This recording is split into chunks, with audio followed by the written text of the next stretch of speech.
what is your favorite comic book film of all time? Oh, Scott Pilgrim versus the World. Oh, that was easy. Why have you had an answer? It's a great film. It's just so much fun. I mean, like, everything about it. It's like Edgar Wright is still a masterful director. Like, he does comedies, but he does them like action movies. And it works here because it actually is an action movie. And it's also kind of a musical. And there's a romantic thing in it. And it's really bizarre, but awesome stunt casting. Yeah. You can see it as just like a fun, dumb action movie, or you can see it as like a statement on generation-wise relationship to nostalgia and to media, and how they view the world, and how they're sort of blinded by this nostalgia and unable to grow up and grow out of it.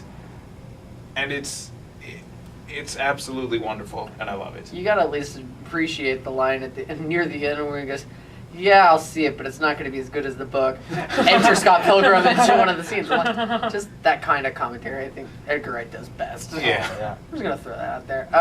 I'm going to go with The Winter Soldier. I know it sounds...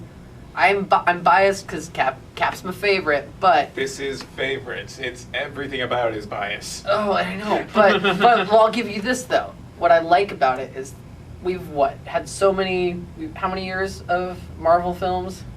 6 now? 6 years. Yeah. We've gone through one phase. We've had Avengers, which people said would never happen.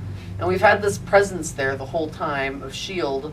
just there and just kind of always in the shadows, always doing this or that. And they've leaned on these things, and what are we going to do in this movie? We're going to tear it all to the ground. I mean, and you're like, oh, sure, we could do that for one movie, but what they tear to the ground is literally weaved into every fiber of every movie. It's the backbone of the universe. And it's also in the show. I mean, what other movie has affected so many other things? I mean, granted, that's because everything is connected in this world, but also, I mean, I think you get this movie that happens. 1 week on TV, you're watching Agents of S.H.I.E.L.D., you're like, oh, something weird's happening. Captain America comes out later that weekend. Next week, the shit hits the fan on your TV show. You're like, you go see the movie, and then you go watch your show, you're like, oh my God, what's gonna happen? You leave the theater going, oh God, what's happening on Tuesday?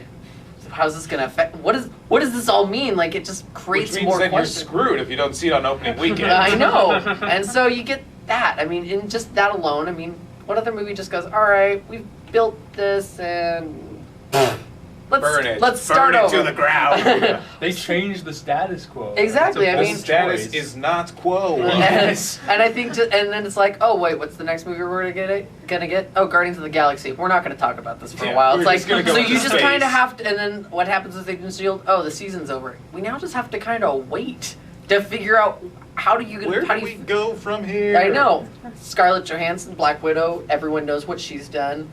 don't. Well, the world knows. I mean, she leaves.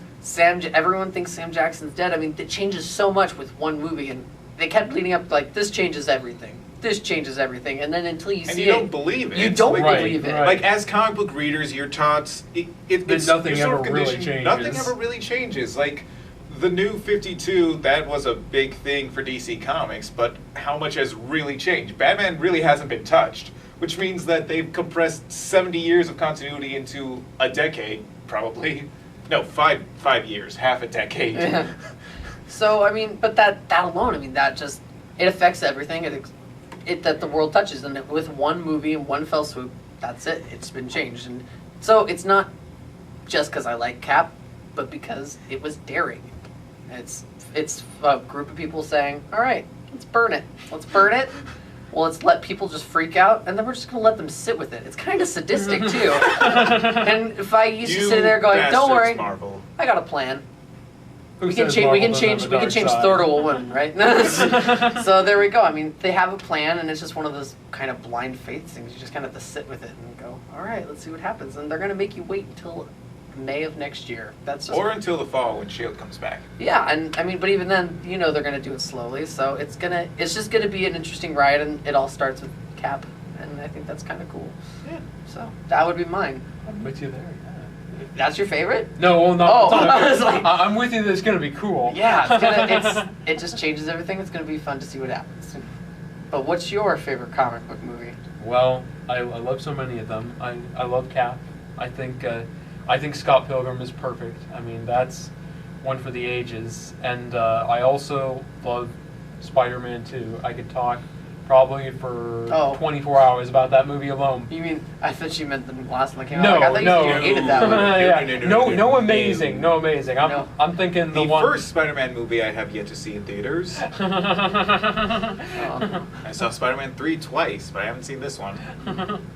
But the one that tops them all for me is X2. And for a while, it wasn't my favorite. It kind of slowly crept up over the years. But what ultimately sold me is just how eccentric it is. Like, right from the beginning, you get this fight scene in the White House where the Mozart Requiem is playing. You have this big epic action sequence, and you've got this, like, strange, angry, like, Latin choral piece.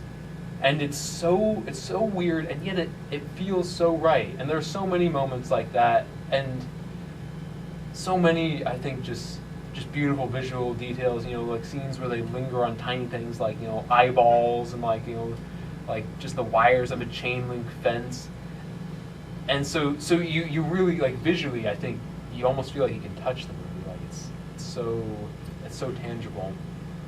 And then on top of that, it's just like a ferocious, primal, brutal, in some scenes very bloody action movie that's a war for survival. It's just a simple battle, and at the end, characters suffer and die, and they like kind of comic book death. You call them, yeah, granted, but kind of like you were saying about the Winter Soldier, like things change, and like by the end, you feel like you've gone through a journey, and you feel kind of like overwhelmed in a good way.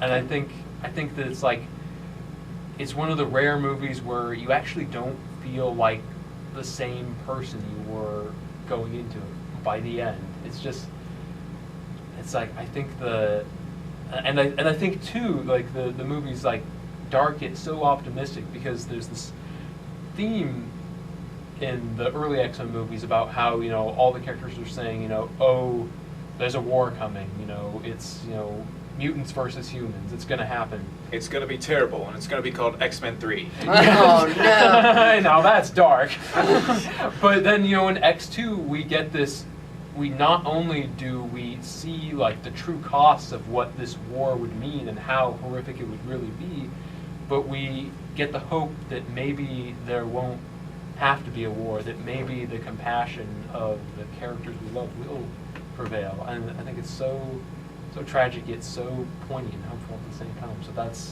that's why it's at the top for me.